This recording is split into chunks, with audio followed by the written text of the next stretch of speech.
오르락내리락 하는 것을 보리라 하시니라. 아멘.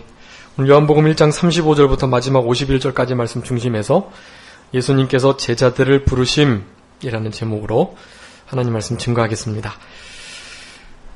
말씀이 육신이 되어 이 땅에 오신 빛이요 생명이요 참 떡이신 하나님의 아들 그리스도 메시아 우리 예수님께서 그렇게 구원자 되심을 세례 요한이 잘 증거했다는 것, 증거하되 명확하게 바르게 하나님의 어린 양인 것을, 하나님의 아들이신 것을 분명하게 증거했다는 것, 목숨을 내놓고 증거했다는 것, 그것을 지난 시간까지 살펴봤습니다.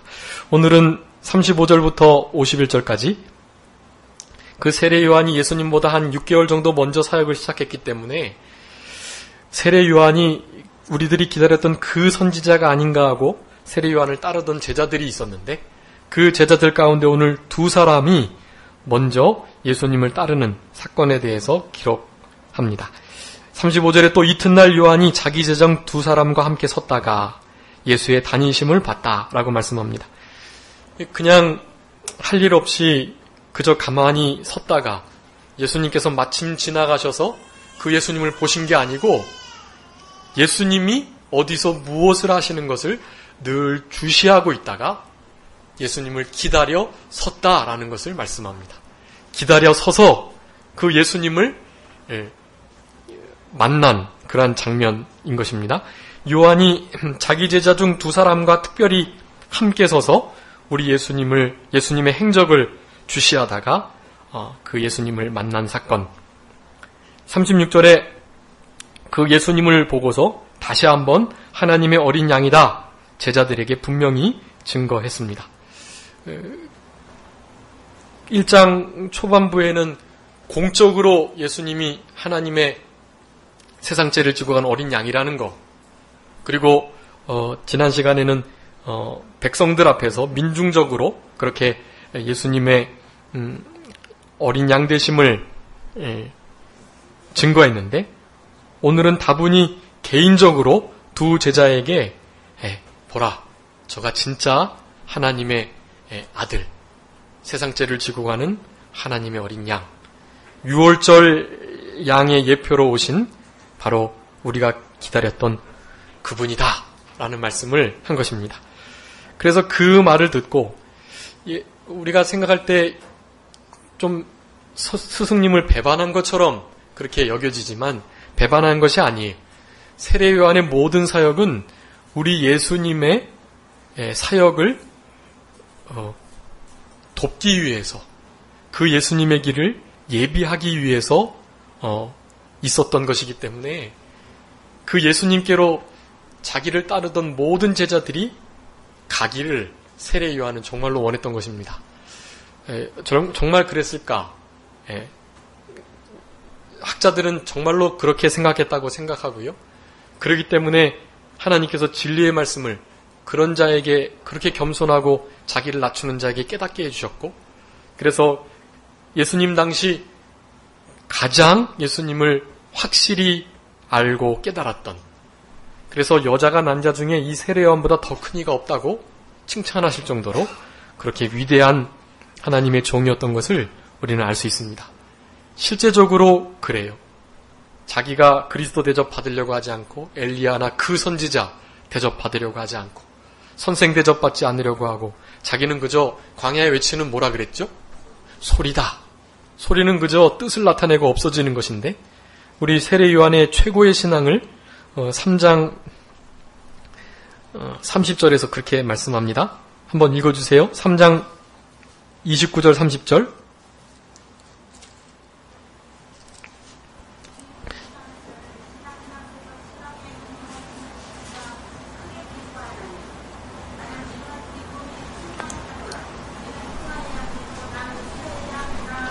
아멘.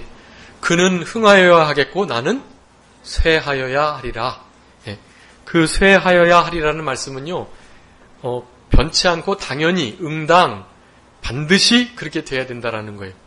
그러니까 혹자들은 예수님 믿으면 예수님도 흥하고 나도 흥하고 그렇게 생각하는 경향이 많은데 참된 하나님의 종, 은혜를 깨달은 자라고 한다면 자기의 깊은 깨어짐과 연약함을, 자기의 죄성을, 형편없음을 아는 자라고 한다면 일말의 기대가 없는 것입니다. 혹시 예수님 믿으면 나도 좀 흥했으면 하는 마음이 일절 없는 거예요. 세례 요한에게 그러한 신앙이 있었습니다. 그렇기 때문에 진정으로 그 수제자 두 사람이 예수님께 감에도 불구하고 예수님의 그 사역에 보탬이 되면 그것으로 된다라는 생각을 가지고 사실은 그를 따르라 라고 말한 거예요. 세상죄를 지고 가는 저 어린 양 그를 따르라 그렇게 말씀을 하신 것입니다. 37절에 두 제자가 그 말을 듣고 예수를 쫓았다 라고 말씀합니다. 여기 신앙이 생기기 위한 두 가지 조건이 드러납니다. 먼저 복음의 진리의 말씀을 들어야 한다라는 것이고, 들은 바 말씀대로 일단은 한번 좇는 것, 그것이 신앙을 갖기 위한 최소의 행동 조건입니다. 우리는 세례 요한처럼 예수님이 하나님의 아들이시고 세상 죄를 지고 가는 어린 양이시고 빛이시고 참된 생명이시고 하늘에 신령한 참된 떡이시라는 것, 그가 우리가 기다렸던 창조주 메시아 그리스도이시라는 것을 우리는 담대히 증거해야 되겠고, 그 메시아 되신 구원자께서 죽으셨다가 3일 만에 살아나셨던 것, 그리고 이제 하나님 보좌 우편에 올라가셔서 우리를 위해서 대신 간구하고 계시다가 이제 곧 다시 오실 것이라는 것, 이것을 세례 요한과 같이 담대히 증거하는 우리들이 되어야 되겠고, 그 말을 듣는 이들에게 이러한 반응이 생길 수가 있다. 부르심을 받은 자들이 그런 거예요. 부르심을 받지 못한 자들은 그 말을 들어도 당연히 그 말을 흘려듣고 따르는, 좇는 생활을 할 수가 없다는 것을 알 수 있습니다. 믿음은 들음에서 나고 들음은 하나님의 말씀, 그리스도 예수 그리스도의 말씀으로 말미암는다. 로마서 10장 14절에 말씀합니다.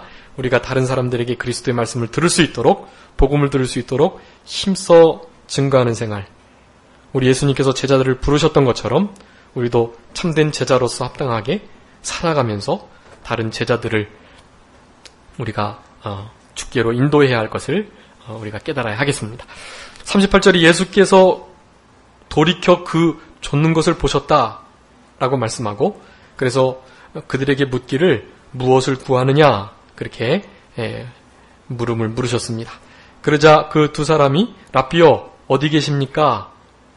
그 말은 어디에 묵고 계시고 어디에서 사역을 하시는지를 저희가 알면 저희가 따라가서 이제까지는 세례 요한을 따랐지만 세례 요한 선생님도 당신을 따르라고 하기에 우리가 당신을 함께 이제부터는 따르겠습니다 라는 말씀을 한 것입니다. 이 무엇을 구하느냐, 보통 누구를 구하느냐, 누구를 찾느냐 이렇게 물으셔야 할 것인데 무엇을 구하느냐 이렇게 물으셨습니다. 이 중요해요.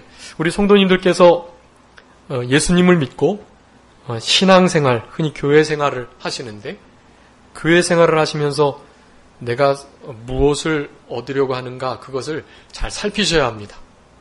다른 것 얻으시려고 해서는 안 돼요. 세례 요한과 같이 쇠해지는 것을 바라셔야 합니다.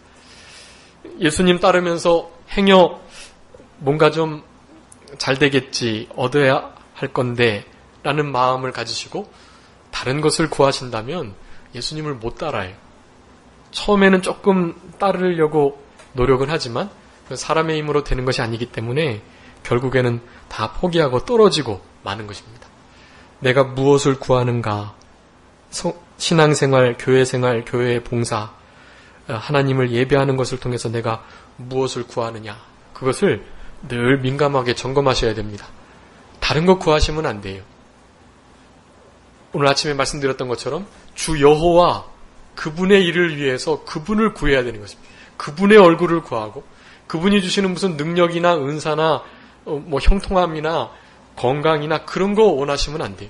그냥 그분 자체를 원하셔야 하는 것입니다. 그분을 바라고 그저 그분과 함께 있는 것으로 충분하다는 생각을 가지셔야 할 것이고, 세례 요한에게 잘 배웠던 두 제자는 그렇게 주님과 함께 있기를 원합니다. 라는 말을, 선생님 함께 있고 싶습니다. 라는 말을 했던 것입니다. 39절에 예수께서 가라사대 와보라 라는 말씀을 합니다. 나에게 오면 무엇을 얻을 수 있고 무엇하고 어떻게 하고 이런 거 말씀하지 않으시고 그저 와보라 라고 말씀을 하셨습니다. 바른 성경에 이 말씀을 잘 번역했는데요. 오라 그러면 보게 될 것이다. 그렇게 번역을 했는데 원문의 번역에 충실한 번역입니다. 그렇게 말씀하신 거예요. 일단은 와라. 오게 되면 그러면 보게 되고 알게 될 것이다. 무엇을 내가 구하고 또 무엇을 추구하는 것이 참된 복된 인생인지 그것을 알게 해 주시겠다는 말씀인 것입니다. 와 보라. 와서 오게 되면 그러면 볼 수 있게 될 것이다. 라는 말씀. 이 오는 것은 행동이고요. 보는 것은 관찰하는 것인데 행동을 일단은 하고 난 다음에 그 다음에 관찰을 통해서 그렇게 믿음이 신앙이 심겨지는 것입니다. 보통은 계속 관찰하다가 우리 이성에 안 맞고 경험에 안 맞고 내 생각에 안 맞으니까 결국에는 쫓는 생활을 못하게 되는데 일단은 행동하는 거예요. 일단 믿고 나면 그러면 이해가 되는 것입니다. 먼저 관찰하고 살펴봐서 이해하려고 하시면 안 되고 일단은 먼저 믿으시는 거예요. 믿어보시면 나중에 깨달아지고 알게 되는 것입니다. 와 보는 생활, 와서 실제적으로 행동하고 관찰하는 그러한 신앙생활, 그런 것을 할 때 참된 신앙이 점점 생겨지고 진보되는 것이라고 할 수가 있겠습니다. 이 와서 보지 않은 자들은요, 신앙생활의 참된 기쁨과 즐거움을 모르고요. 그런 이들은 이렇게 다른 이들에게 와보라 말해도 그 말에 힘이 없는 거예요. 내가 먼저 와서 보고 깨닫고 알고 경험했으면 그러면 그 말에 힘이 있어서 와보라 하는 말. 우리 빌립이 나다나엘을 부를 때 그랬거든요. 예수님처럼. 나다나엘이 무슨 나사렛에서 선한 것이 날 수 있겠냐고 그렇게 물었더니 예수님께서 하신 이 말씀을 했던 것입니다. 일단 와서 그러고 나서 봐봐. 그러면 알게 될 것이니까. 그런 말을 했던 것이거든요. 우리 큰 목사님 늘 예를 많이 드셨는데 산속에서 호랑이 보고 온 사람이 호랑이다 하는 것하고 호랑이 실제로 보지도 못하고 호랑이래 하는 것하고는 그 말에 큰 능력의 차이가 있다고 늘 말씀하셨는데 실제로 우리는 먼저 우리가 경험하고 믿음의 비밀을 갖고 체험하여 아는 신앙, 그 신앙을 가져가지고 그 신앙을 가지고 우리도 예수님처럼 와보라 하는 제자를 부르는 전도를 하는 그런 우리들의 삶이 되셔야 할 것입니다. 계신 데를 보고 그날 함께 거했다라고 말씀합니다. 근데 그때가 10시쯤 한 오후 10시는 그 유대력으로 환산한 것을 우리나라 시간으로 바꾸면 한 오후 4시쯤 되거든요. 10시가 오후 4시쯤 되는데 지금 그날 함께 거했다라는 이 말이 참 복된 말인 것이 지금 이 글을 사도 요한이 한 BC 85년에서 길게는 한 90년쯤 이 글을 썼거든요. 반모섬에 갇히기 바로 전에 이 요한복음을 쓴 거예요. 그럼 예수님 돌아가신 지 몇 년 지난 거죠? BC AD 85년이나 90년쯤 썼다고 생각하면 예수님께서 언제 돌아가셨죠? 3년에 돌아가셨으니까 33세에 돌아가셨으니까.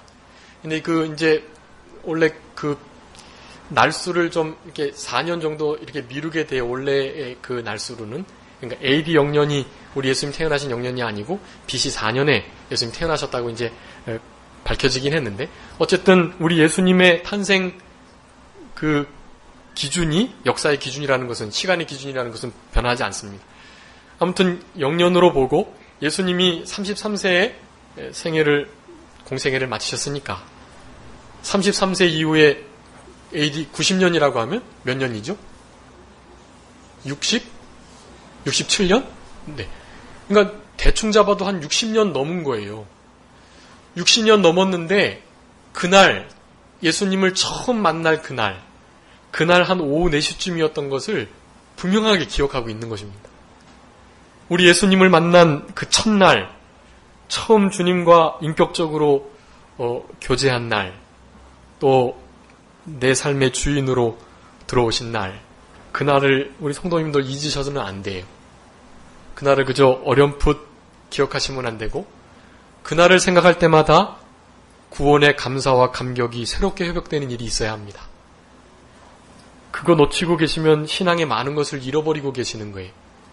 그러니까 내가 언제 주님을 만났는지, 주님 만났을 때 내가 얼마나 기뻤었던지, 그런 것을 계속 되새김질 하셔야 합니다. 사도 요한이 그랬던 것처럼. 그날 함께 거하니 그때가 한 오후 4시쯤이었다. 그것을 지금 60년이 훨씬 지난 이때에 분명히 기억하고 기록했던 것입니다. 우리 성도님들의 삶의 목표는 주님의 부르심을 따라 그날 그와 함께 거했던 그때를 잊지 않고 그때를 계속해서 유지하는 생활, 그것이라고 할 수가 있겠습니다. 이 신앙의 전부예요, 이게. 다른 것 무엇 구하시려고 해서는 안 되고요. 우리 주님을 만난 그날을 잊지 않고 그날이 계속되도록 우리 주님 다시 오실 때까지, 이제 얼굴과 얼굴을 대면하여 볼 때까지 그날을 늘 소망하며 살아가는 것, 그날을 잊지 않고 살아가는 것, 그것이 우리 인생의 목표인 것을 아셔야 합니다. 오늘 본문은 두 제자를 부르시고 또 두 제자를 부르시고 여섯 제자를 부르시는 장면이 나오는데, 이 제자를 부르시는 다른 마테마가 누가 그 공간복음에 여러 그 모습들이 있어요.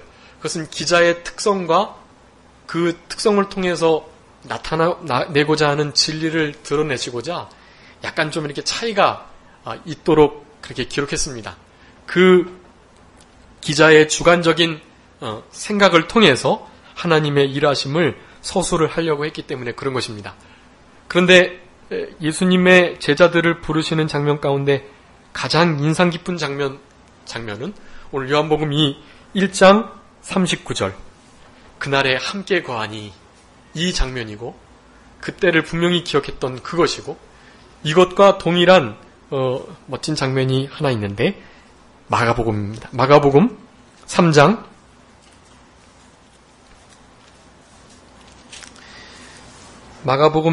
13절 3절 14절 한번 읽어주시기 바랍니다.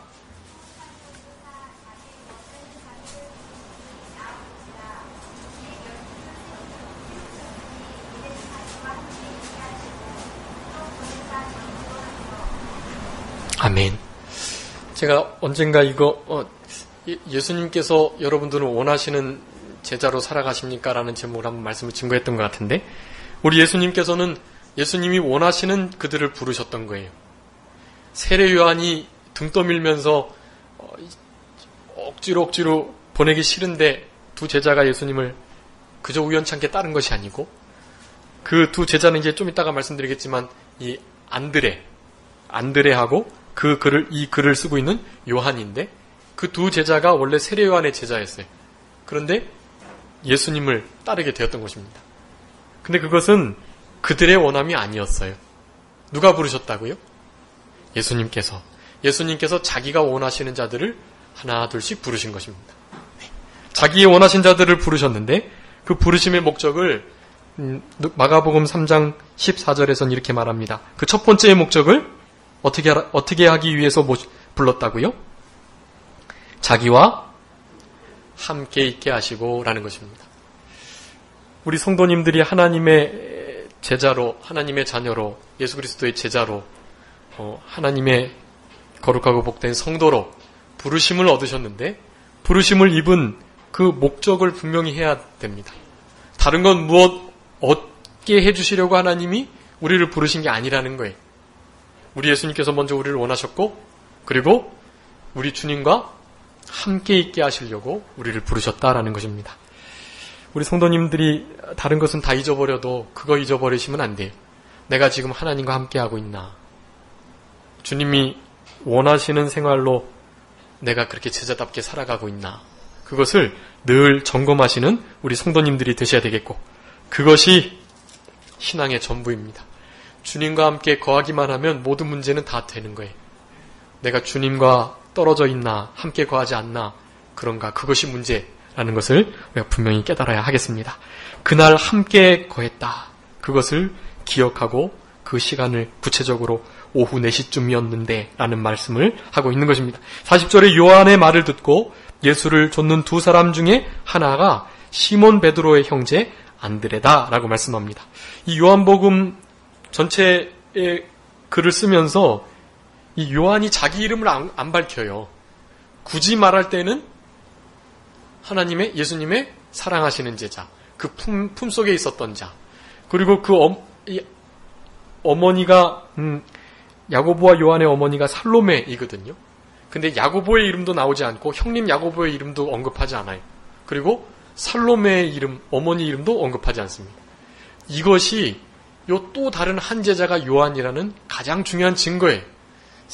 이 사도 요한이요, 겸손해서 자기와 자기 가족의 이름을 드러내지 않은 것입니다. 일부러 싹 뺀 거예요, 다. 만약에 기자로서 그렇게 이름을 기록하지 않고 다른 사람의 이름을, 가족들을 빼먹으면 안 되잖아요. 그것이 우리 사도 요한이 세례 요한을 따랐던 그 두 제자 가운데 안드레 말고 하나였다라는 것을 이 성경이 증거하고 있는 것입니다. 그것을 성경의 내증이다라고 말해요. 성경의 내증. 우리 성도님들이 이 성경의 이 내적 증거, 이것을 가장 권위를 가진 증거로 받으셔야 돼요. 물론 믿지 않는 사람들은 그렇지 않아요. 성경 권위 자체를 무시하기 때문에 여기에 이 말씀의 권위를 무시하지만, 이 말씀을 믿고 생명 삼고 이 말씀을 사모하고 사랑하는 자들이라고 한다면 이 성경의 내적 증거를 가장 큰 증거로 삼아야 할 것입니다. 그리고 성경에서 말하는 그 진리를 내 이성이나 경험이나 내 판단, 내 생각과 비교해 봤을 때 마치 맞지 않는 것처럼 여겨질지라도 무엇을 믿어야겠죠? 성경 말씀을 따르고 믿어야 하는 것입니다. 여기 그 두 제자 중 가운데 하나가 안드레라고 밝히고 있는데, 한 제자는 사도 요한이라는 것을 아셔야 되겠습니다. 41절에 그가 먼저 자기 형제 시몬을 찾아 말하되 우리가 메시아를 만났다 하고, 메시아는 번역하면 그리스도다라고 말씀합니다. 이 41절 말씀도 아주 중요한 말씀입니다. 우리가 누구를 만났다고요? 누구를 만났다고요? 메시아를 만났다. 여러분, 구약 4,000년의 유대 역사 가운데 이 메시아를 만났다라는 이 말만큼 복되고 아주 귀한 그런 고백이 없는 거예요. 그네들이 그렇게 기다렸던 고백입니다. 근데 이 고백을 그저 제자들 몇몇 사람만 하고 있는 거예요. 대부분의 사람들은 다 놓치고 있었다는 것. 우리는 이 말씀을 듣고 우리 메시아 되신 예수님이 나와 함께 거하시고 내가 그 구주 그리스도 그분을 만났다라는 이 말에 위로를 받고 힘을 받고 가장 위대한 발견, 최고의 기쁜 소식이라는 것을 기억하면서 우리도 늘 그런 기쁨 가운데 있는 성도님들이 되셔야 합니다. 세례 요한이 그 기쁨에 있었다고 그러는 거예요. 아까 전에 30절, 29절에 나는 친구가 신부를 취하여서 그 신랑과 함께 결혼하는 그 모습을 보는데 나는 그저 그 친구의 신랑의 친구, 들러리에 불과하지만 그 신랑이 신부와 함께 결혼하고 기뻐하는 그것이 너무나 기쁘고 즐거워서 그 기쁨으로도 충만하다, 충족하다, 넉넉하다라는 표현을 하고 있는 것인데, 우리는 예수님과 함께 있는 것, 그리고 그분을 만났다는 사실, 그 진리 하나만으로도 우리는 참된 기쁨과 감사 속에서 살아가야 하는 것입니다. 여기 41절에 우리가 메시아를 만났다라고 번역되어 있는데, 다른 성경도 번역을 잘했고, 원래대로 직역을 한다면 우리가 찾던 그 메시아를 발견했다라는 표현입니다. 우리가 찾던, 그렇게 찾고 기다렸던 바로 그 메시아, 그 구원자를, 그리스도를 우리가 발견했다라고 표현을 하는 것입니다. 우리는 성경 속에 그 메시아 되신 그리스도, 우리 예수님의 모든 것이 다 들어있습니다. 너희가 성경을 상고하여 나를 알거니와 구원을 얻겠고, 그런 말씀을 하는데, 우리 주님을 보지 못했지만, 그와 함께 육체적으로 거하지 못했고 그의 품속에 함께 있지 못했지만, 우리는 더 복된 믿음으로, 더 좋은 신앙으로 주님을 더 많이 사랑하면서 그렇게 믿음으로 살아갈 수가 있는 것입니다. 그런 참된 믿음의 가장 중요한 핵심은 그날 그와 함께 거했다는 사실을 기억하고, 메시아, 구원자, 기름 부음 받은 자다라는 의미인데, 그 그리스도를 만난 것, 이것을 가장 기본으로 삼아야 되겠고, 뭐든지 기본이 가장 중요한 거거든요. 그 기본을 잃어버리지 않는 그런 우리들이 되어야 할 것입니다. 자기 형제 시몬을 찾아서 안드레가 말했다. 이 시몬은 당연히 베드로입니다. 안드레와 베드로가 형제인데, 이 전도는요, 그렇게 가족에서 가족으로, 또 가족에서 친구로 그렇게 전해지는 것입니다. 가까운 데부터 전파되는 것이, 마태복음 5장의 15절에 방에 등불을 켜면 그 등이 집안 식구들부터 먼저 비추는 것이, 그리고 나서 그 빛이 밖으로 나가게 되는 것이거든요. 우리가 전도할 때 다른 곳에서 어떻게 크고 기이한 일을 하려고 하시지 마시고 먼저 어디부터 전도를 해야 되겠죠? 집에서부터. 근데 그 집에서부터가 제일 어려워요. 보통은 그 등불을 그저 등경 위에 두지 않고 등경 밑에 감춰두거든요. 그 빛을 증거하지 않고 살아가려고 하거든요. 그러니까 그 빛을 보지도 못하고, 처음에는 그 빛을 보면 눈이 부셔서 반대하고 어두움이 좋으니까 그 빛을 싫어하는 경향이 있지만, 계속 그 빛이 비춰지면 반드시 돌아오게 돼 있는데, 그것을 비추지 않고 등잔 밑에 감춰두면 결코 구원이 가족들에게 이를 수가 없는 거예요. 그러니까 힘써서 먼저 가장 가까운 친척들, 친족들, 가족들에게, 아버지, 어머니, 또 형제, 자매들에게 이 귀한 복음을 증거하셔야 되겠고, 우리가 메시아를 만났다. 우리가 그날 그분과 함께 있었어. 그리고 그분이 우리가 그렇게 기다렸던 그 메시아, 하나님의 아들이 맞아. 라는 이 증거를. 혹시 에이, 뭐 그런 게 있을까라고 말하면 그때는 뭐라고 말해야 된다 그랬죠? 와보라 하는 거예요. 와보라. 와보라 하시면, 택하신 자라고 하면은 그 말을 듣고 움직이게 돼 있는 것입니다. 그 말을 듣고 움직이면 신앙이 생기게 돼 있는 거예요.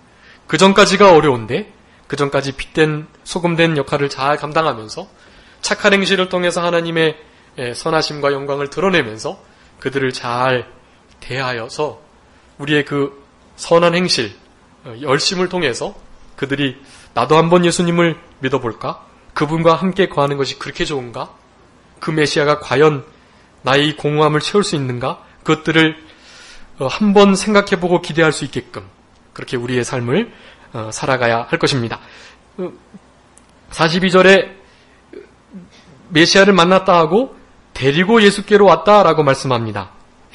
여기 41절에 형제 시몬을 찾아서 42절에 데리고 어떻게 했다고요? 예수께로 왔다.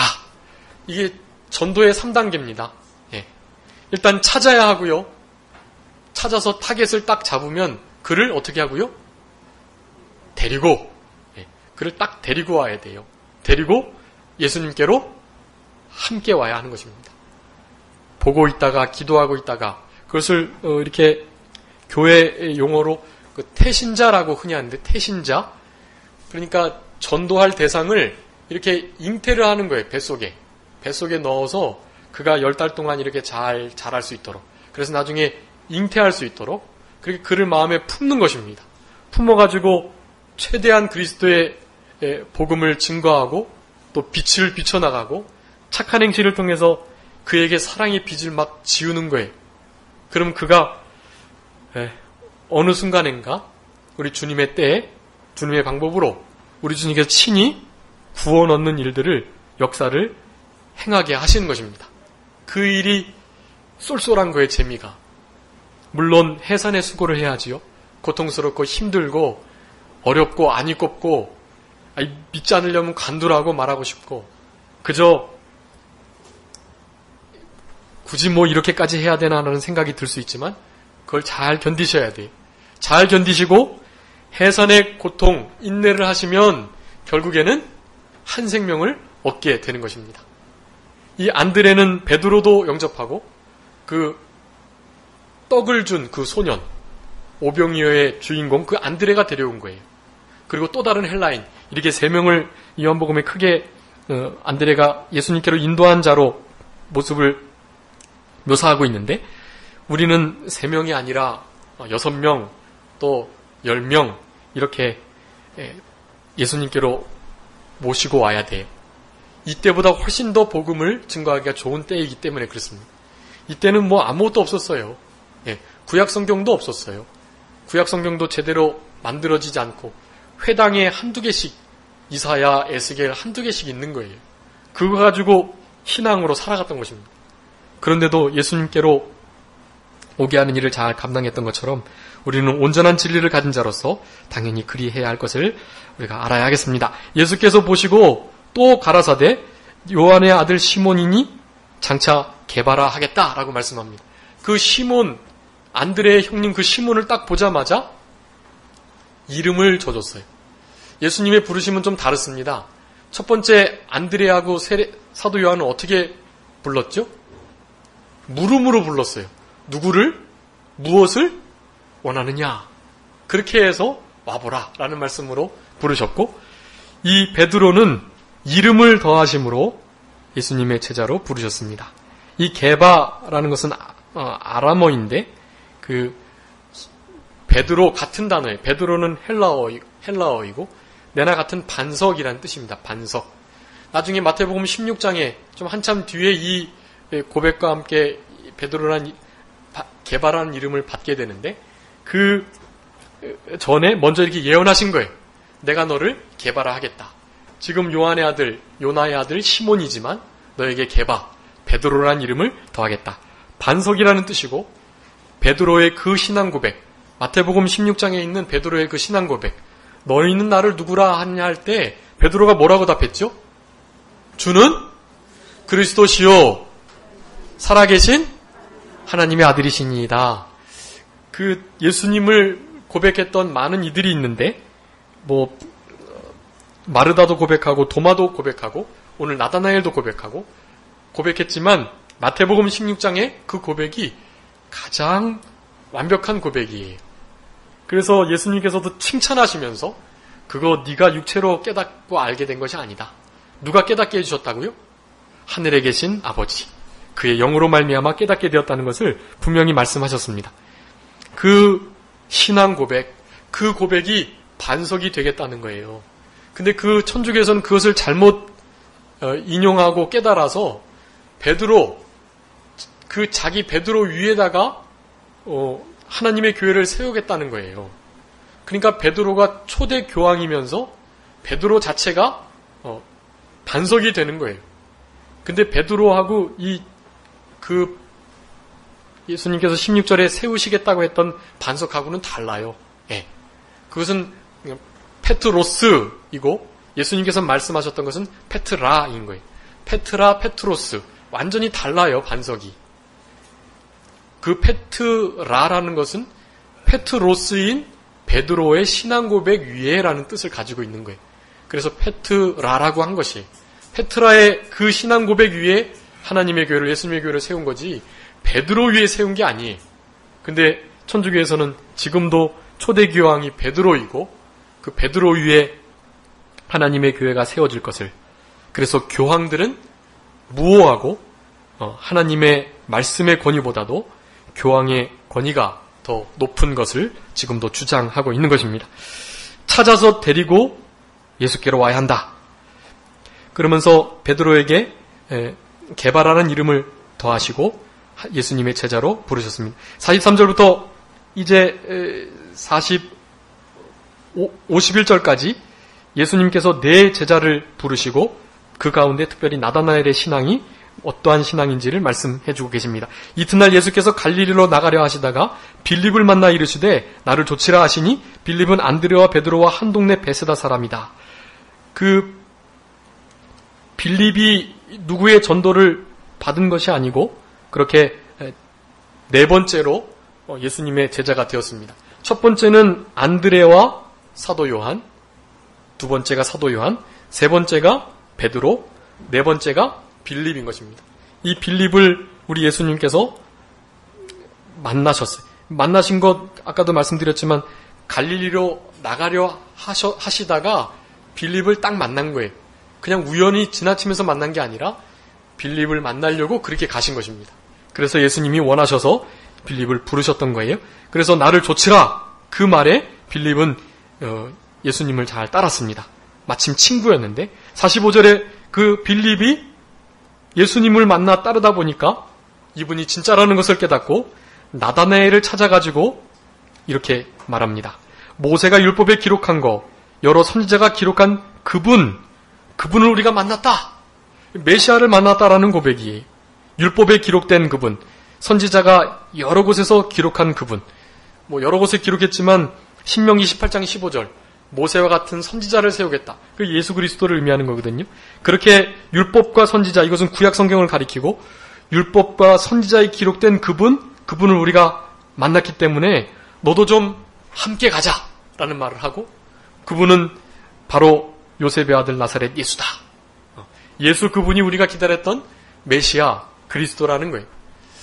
그런데 문제는 그 말을 듣고 나다나엘이 46절에 나사렛에서 무슨 선한 것이 날 수가 있겠는가? 그거 불가능하고 원래 나사렛에서는 선지자가 안 난다고 소문이 있잖아. 이 요한복음 7장 41절 또 52절에 보면 분명히 이 대제사장 서기관 바리새인들 유대 백성들 종교 지도자들이 그렇게 말을 해요. 나사렛에서는 선지자가 날 수 없다고 분명히 못 받고 있는 거예요. 네. 사실은 예수님도 나사렛 출생이 아니고 어디 출신이죠? 베들레헴 출신이죠. 베들레헴에 계시다가 어디로 나사렛으로 옮기셨고 누가복음 4장에 보면 나사렛에서 예수님을 반기지 않았거든요.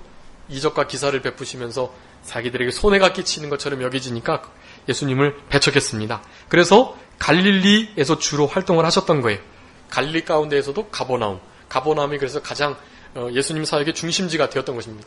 갈릴리 가버나움 그것도 그렇고 나사렛도 그렇고 사실은 출신은 베들레헴이시기 때문에 나사렛은 난 건 아니지만 나사렛 예수라고 이름 불려지니까. 근데 그것은 마태복음에 있는 4장 13절부터 16절의 말씀, 그 구약 이사야의 말씀을 이루게 하시기 위한 하나님의 뜻입니다. 그렇게 베들레헴에서 나사렛에서 갈릴리 가버나움으로 이렇게 옮기시게 된 것도 다 하나님의 구약 성경을 이루고자 하시는 하나님의 예언 성취의 일환이었던 것을 우리는 알 수 있습니다.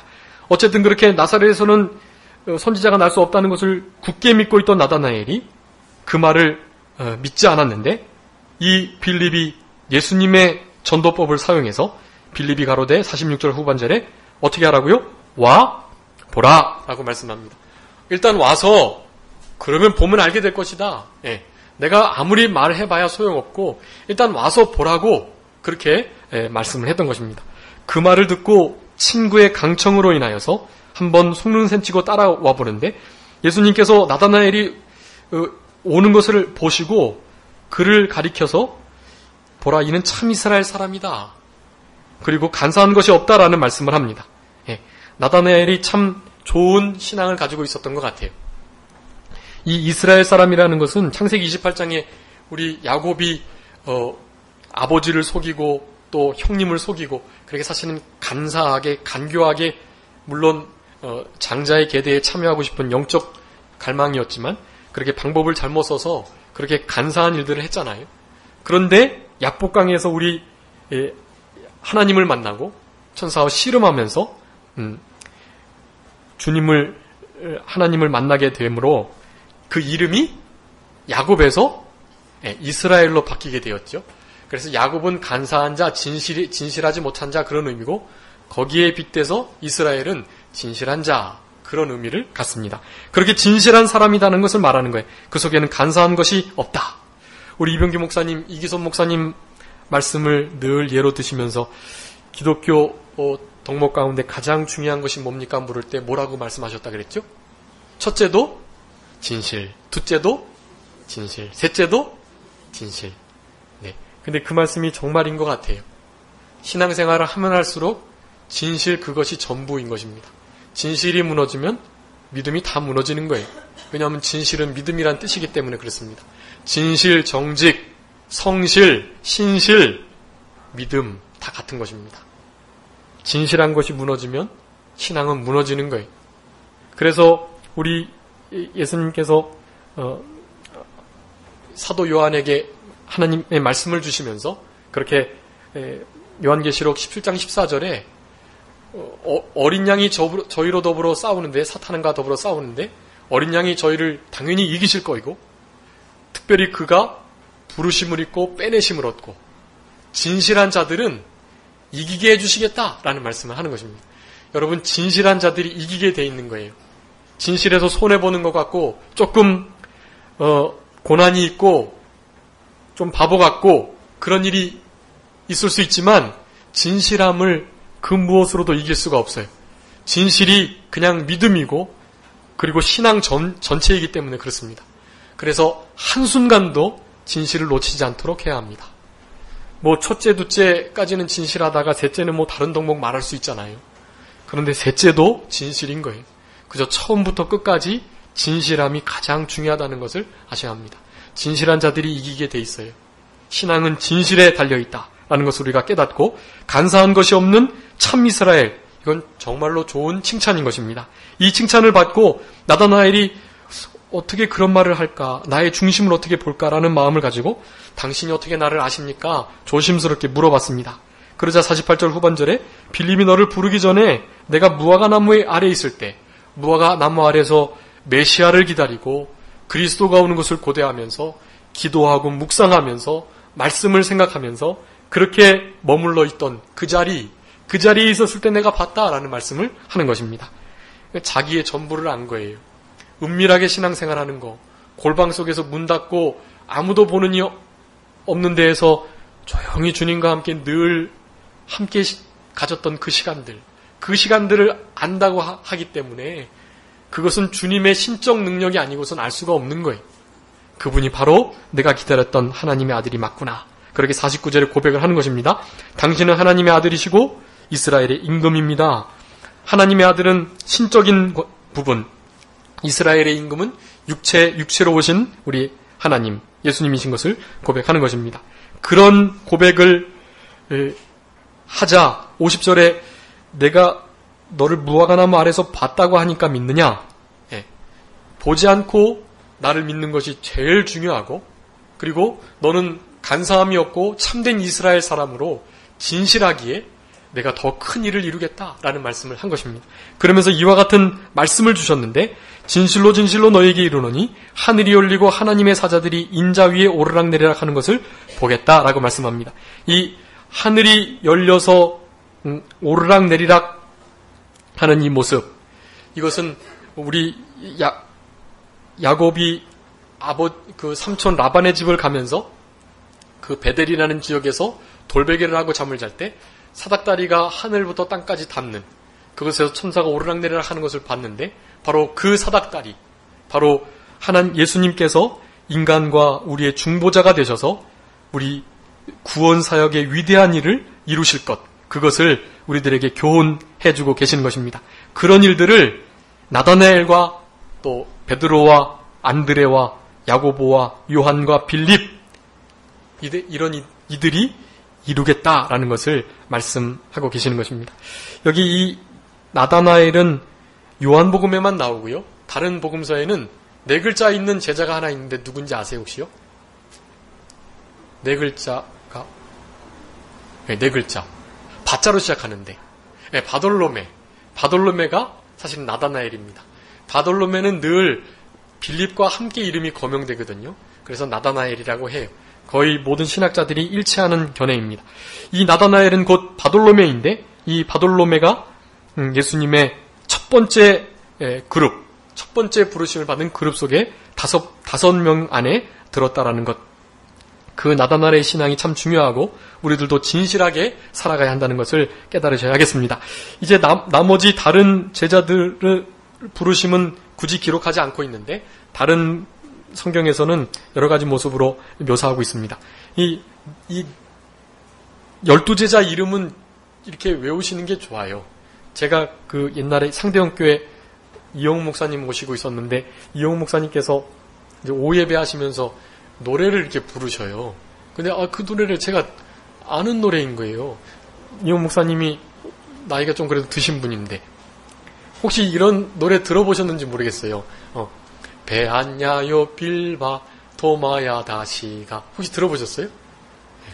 이것은 12제자 첫머리 글자이니 배안야요 빌바 도마야 다시가 이건데요. 이건 저만 이렇게 알고 아버지가 저한테 알려주신 건 줄 알았는데 제가 나중에 이렇게 여쭤봤더니 창강교회에 무슨 부흥 강사가 한 번 온 적이 있었대요. 근데 그 부흥 강사가 뭐 이렇게 예수님 제자 이름도 하나 모르면 되겠냐고 하면서 그런 노래를 알려주고 갔는데 그것이 우리 교단에 한번 크게 유행이 됐던 적이 있다고 합니다. 옛날 분은 혹시 아실지 모르겠는데 배안야요 빌바 도마야 다시가 우리 진성 형제도 알고 있죠? 아버지가 늘 네. 배안야요 빌바 도마야 다시가 이렇게 외우시면 배안야요 빌바 도마야 다시가 이렇게 베드로, 안드레, 야고보, 빌립 이렇게 마테, 바돌로메 이런 식으로 쭉 하시면 12제자 이렇게 외울 수가 있겠고 그렇게도 외울 수 있어요. 저기 르시레유 단납 가다이스 요베 이것은 12지파 첫머리 글자이니 르시레유 단납 가다이스 요베 이렇게 외워도 되는데 그 제자 이름이나 12지파 이름을 아는 것이 그리고 가다이스 요베 그것은 그 출생 순서로 돼 있어요. 그러니까 그걸 외워두면 행진할 때나 또 이렇게 분리됐을 때나 또 어디 모일 때나 분배될 때나 이것이 어떤 가족 순으로 됐나 그런 것도 알 수 있고 참 요긴한 게 많아요.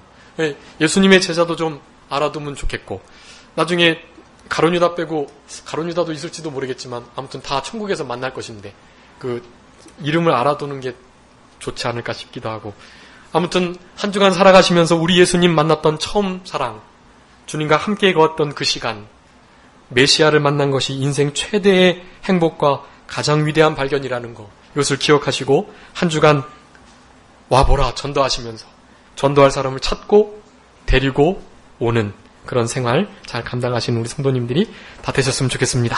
기도하겠습니다. 살아계신 아버지 하나님 감사합니다.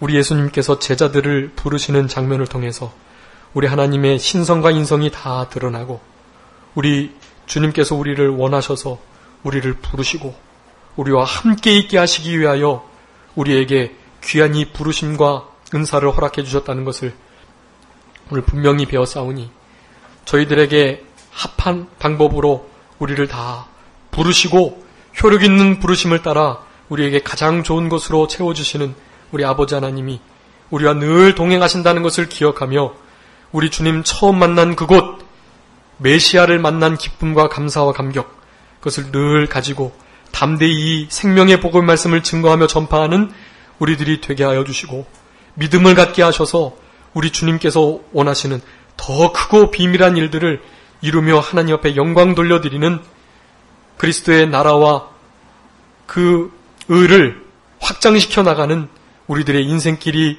되게 하여 주시옵소서. 감사하옵고 예수 그리스도의 이름으로 기도 올리옵나이다. 아멘.